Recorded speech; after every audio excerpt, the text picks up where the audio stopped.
तो प्यारे बच्चों, आज की इस वीडियो में मैं आपके लिए बहुत ही शानदार सा अपडेट लेकर आया हूं जो कि रुक जाना नहीं की परीक्षा और एएलसी की परीक्षा से जुड़ा हुआ है।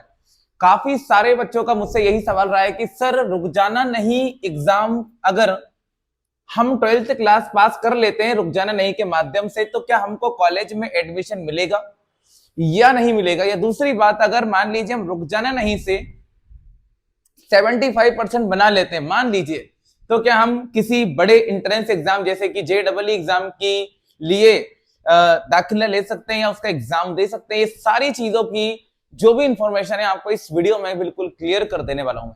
सबसे पहली शर्त ये रहेगी कि अगर बच्चा 12वीं क्लास का है तो उसे कॉलेज में एडमिशन मिलेगा या नहीं, क्योंकि कॉलेज की फर्स्ट काउंसलिंग सेकंड काउंसलिंग तो निकल चुकी है। मतलब फर्स्ट वाला राउंड पूरा हो चुका है, सीट अलॉट कर दी गई है बच्चों को। सेकंड वाली काउंसलिंग भी चल रही है, लगभग खत्म हो चुकी है। तो बच्चा एडमिशन कॉलेज में लेगा कैसे, इसके ऊपर क्या बोर्ड का क्या रवैया है, क्या वो कहना चाहते हैं, वो इसमें हम देखने वाले हैं। अब बात करते हैं 10th क्लास वालों की। 10th पास करने पर रुक जाना नहीं के माध्यम से स्कूल में एडमिशन मिलेगा या नहीं? मतलब बच्चा गवर्नमेंट या प्राइवेट स्कूल में एडमिशन ले पाएगा नहीं, या अपने मन से सब्जेक्ट चूज कर पाएगा नहीं कर पाएगा? तो ऐसी सारी सिचुएशन को मैं इस वीडियो में क्लियर कर देने वाला हूं। आज का हमारा मेन मुद्दा यही रहेगा कि 12th पास करने पे कॉलेज में और 10th पास करने पे स्कूल में एडमिशन के लिए क्या करना है, ऐसा क्या करें कि आपका साल बर्बाद ना हो। क्योंकि रुक जाना नहीं की परीक्षा ही हम इसलिए दे रहे हैं ताकि हमारा जो साल है वो बच जाए, हमारा जो साल है वो खराब ना हो। तो पहले मैं बात करता हूं मैं 2026 के रुक जाना नहीं के विद्यार्थियों की। जो बच्चे 2026 में रुक जाना नहीं की परीक्षा दे रहे हैं, अभी फेल होके आए हैं मेन एग्जाम से और सेकंड एग्जाम से, उन लोगों को तो 100% एडमिशन मिल जाएगा, बिल्कुल 100%, स्कूल में भी और कॉलेज में भी। ये मैं बोल रहा हूँ, सुधीर सर बोल रहे हैं।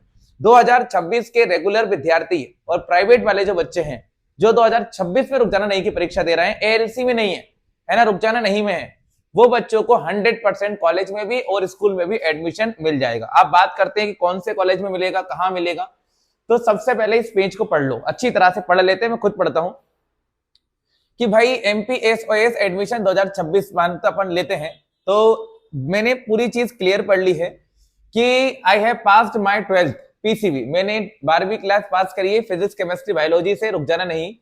एमपी बोर्ड नहीं, एमपीएसओएस बोर्ड।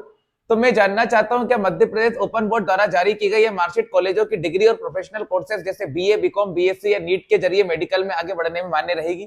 तो भाई मेरी बात मान लो, ये पूरी तरह से मान्य रहेगी, इसमें कोई दिक्कत भी नहीं है, ठीक है ना। एक सबसे इंपॉर्टेंट बात यह है, सबसे ज्यादा इंपॉर्टेंट बात यह है कि आपको जब भी एडमिशन लेने के लिए जाओगे तो उस टाइम पे आपसे टीसी तक की बात नहीं की जाएगी, अभी तक कोई जरूरत नहीं पड़ेगी, ठीक है। बाद में पड़ सकती है अगर आप रेगुलर में एडमिशन लेते हो तो। अगर रेगुलर में एडमिशन लेते हो तो टीसी की जरूरत पड़ सकती है, बाकी अगर प्राइवेट चलने दोगे तो आपको उसकी भी जरूरत नहीं पड़ेगी। अब बात सुनो, दाखिले की बात करते हैं। रुक जाना नहीं की मार्कशीट एमपीबीएसई माध्यमिक शिक्षा मंडल के बराबर ही मान्यता प्राप्त है ना। I have passed my 12th PCB by रुक जाना नहीं MPSOS board and there is no TC for that भी।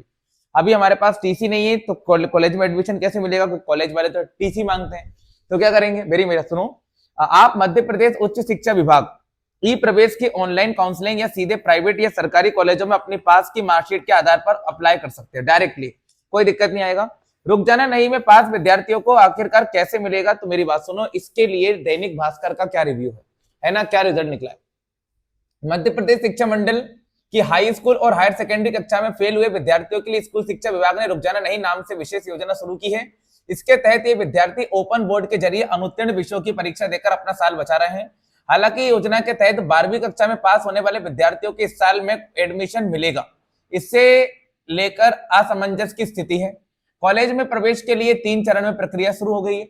ओपन बोर्ड योजना के तहत जून में परीक्षा आयोजित कर रहा है और 15 जुलाई तक रिजल्ट घोषित करने की बात की जा रही है। अब सुन लो ध्यान से, एक इंपॉर्टेंट बात और देखने को मिल गई, आपका रिजल्ट जो है वो 15 जुलाई तक ओपन होने की बात कही है। और जून में परीक्षाएं शुरू हुई थी, लेकिन गलती ये हो चुकी है कि अब परीक्षाएं जून में नहीं है बल्कि परीक्षाएं जो है वो अब जुलाई में है। तो रिजल्ट मान लो, कम से कम मान के चले तो 25 जुलाई तक तो आपका रिजल्ट आएगा, कम से कम 25 जुलाई, है ना। उच्च शिक्षा विभाग ने कॉलेज में प्रवेश के लिए 3 चरण वाली ऑनलाइन प्रक्रिया शुरू कर दी है। तीसरे चरण की अंतिम प्रक्रिया जुलाई 10 तक चलेगी, मतलब 10 जुलाई तक आपकी थर्ड वाली जो काउंसलिंग है वो भी चली जाएगी। ऐसे में सवाल यह है कि ओपन बोर्ड की परीक्षा में पास होने वाले विद्यार्थी कॉलेज में प्रवेश कैसे मिलेगा? एडमिशन जरूर मिलेगा। ओपन बोर्ड की परीक्षा का रिजल्ट जल्दी जारी करने के निर्देश है। विद्यार्थियों को कॉलेज में एडमिशन मिले इसकी व्यवस्था भी करेंगे, है ना। रही बात ओपन बोर्ड की मार्कशीट की, तो हर कोर्स के लिए मान्य रहेगी। ये राज्य मंत्री स्कूल शिक्षा विभाग दीपक जोशी जी का रिव्यू है ना, उनका स्टेटमेंट है। मतलब आपको एडमिशन मिलेगा। हो सकता है आपके लिए CLC राउंड, मतलब कि जो एडिशनल राउंड होता है वो लेके आएंगे, उसमें आपको एडमिशन दिया जाएगा, है ना। और रिजल्ट की बात करते हैं तो ओपन बोर्ड का रिजल्ट जुलाई में ही घोषित किया जाएगा। प्रयास ये रहेगा कि रिजल्ट जल्दी से जल्दी आ जाए ताकि विद्यार्थियों को कॉलेज में आसानी से एडमिशन मिल जाए।